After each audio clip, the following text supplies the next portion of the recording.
According to 2015 statistics of the General Department of Tourism, from 12,000 employees in 1990, at the moment, Vietnam's tourism industry has 1.8 million employees, including 570,000 direct labor.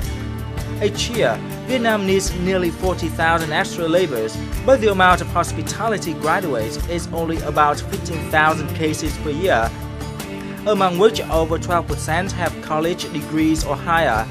As the ASEAN Economic Community or AEC is being established, then mutual recognition arrangement for tourism professionals would officially take effect in AEC. This allows skilled workers in the tourism sector from the ASEAN countries to work in Vietnam and vice versa. This is an opportunity for the booming development of the labor market in Vietnam's hospitality industry.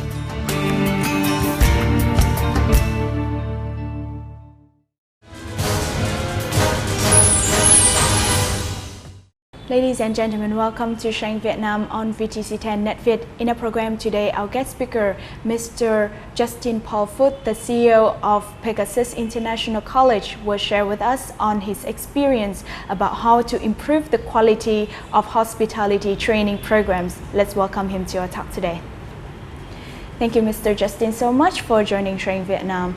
What impressions do you get about the hospitality industry in Vietnam? Is there any changes from the first time that you were here until today? Yes, enormous changes. Look, I first came to Vietnam 5 years ago as a consultant for education, and that was in my capacity working in Australia at the time. The changes that I see from then to now are enormous. The level of language has definitely improved, and English language is something that is a requirement for tourism growth, and that is, something that is recommended by the ASEAN Secretariat, that the common tourism language is English. Skills have definitely improved, but what I have seen also is a skills shortage, because the growth of tourism is such rapid that it's providing enough training for the student and skilled training to meet the requirements in the market.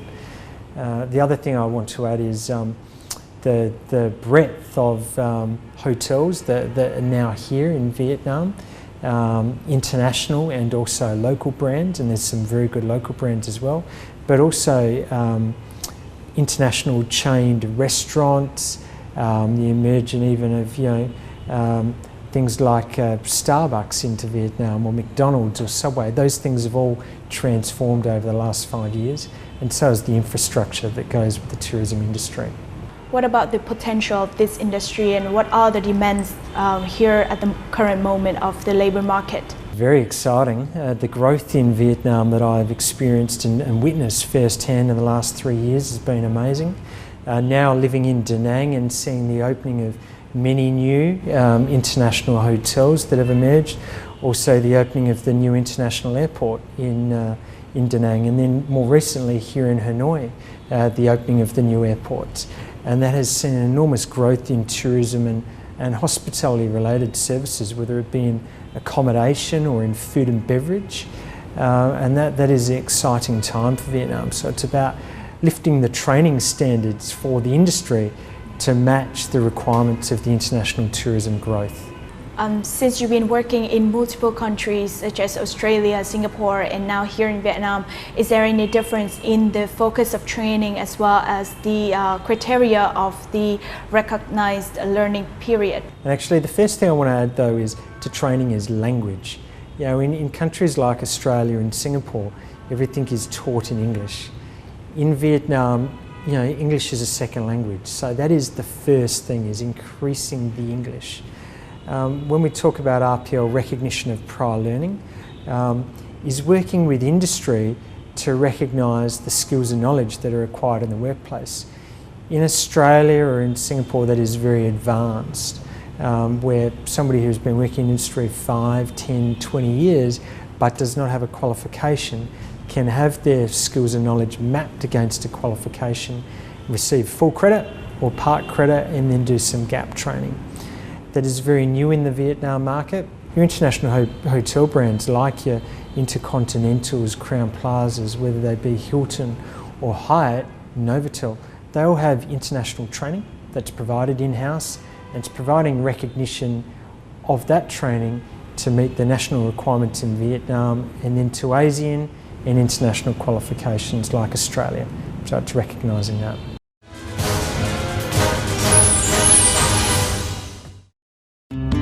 Vietnam Tourism Occupational Skill Standards is a comprehensive certification framework with necessary criteria to develop quality tourism restaurants, hotel service industry in Vietnam.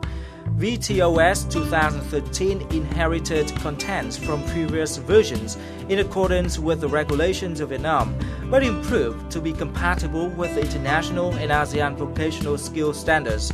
However, to date, only 30% of the total industry labor had achieved this certificate. Foreseeing the potential development and the needs of the hospitality labor market, Vietnam is an attractive destination for many international training facilities for tourism and hotel management. Trainees here share a common passion for the work and the satisfaction with a practical and professional training system according to international standards. Theo như mình được biết thì ngành du lịch và khách sạn ở Việt Nam đang rất là phát triển. Vì thế cho nên là nó sẽ có rất nhiều cơ hội trong nghề nghiệp để làm việc. Và đó là cũng là một phần, và một phần nữa là vì mình rất là đam mê và mình thích cái nghề này. Sự khác biệt rõ ràng nhất có lẽ đấy là cái môi trường học tập ở đây, từ giảng viên cho đến chương trình học hay thậm chí là những cái vật dụng và điều kiện để mình thực tập thực hành đều rất là tốt. Hàng ngày thì mình sẽ được các thầy cô giáo ở đây dạy cho mình những cái kỹ năng về cơ bản nhất để cho một người bếp trở thành một người bếp chuyên nghiệp, và tiến xa nữa là trở thành những người có thể quản lý và vận hành được một cái hệ thống bếp lớn ở khách sạn 4 năm sao. To enhance competitiveness and making Vietnam become an attractive destination, international and domestic universities and training colleges should be more equipped and always improve to train a young qualified labor force that meets the need of the tourism and hospitality industry.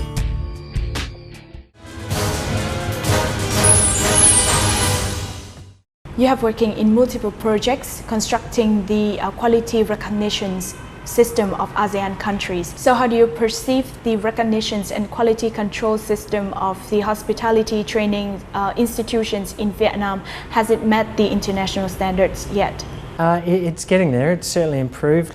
Yeah, getting involved in those projects as a guest on behalf of the Vietnamese government to work with the ASEAN Secretariat is about providing some expertise back about models that have worked in Australia or Singapore previously, and how to have competency-based assessments that meet industry requirement. Training in the past was very theoretical based. It needs to move to a very skills-based, practical type of training which provides competency for students and links to employability. When a student graduates and gains a job in a hotel, they should not require retraining. They should be employable upon entry into that hotel. So that has changed, and there has been an acceptance in the Vietnamese market for that. New rollout of the 2013 VTOS actually does align to the ASEAN mutual recognition arrangement for tourism professionals, so will be equivalent.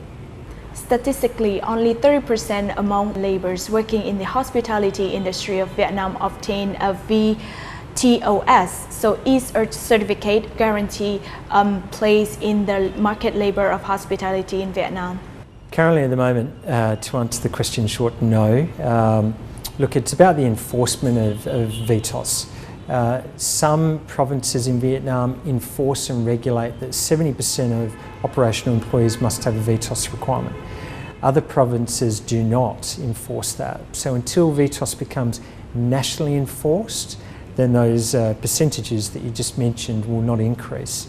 But there is benefit to the VTOS, in the skills and the knowledge that the students exhibit. But you're saying about that too, it's making VTOS and hospitality sexy for students to undertake.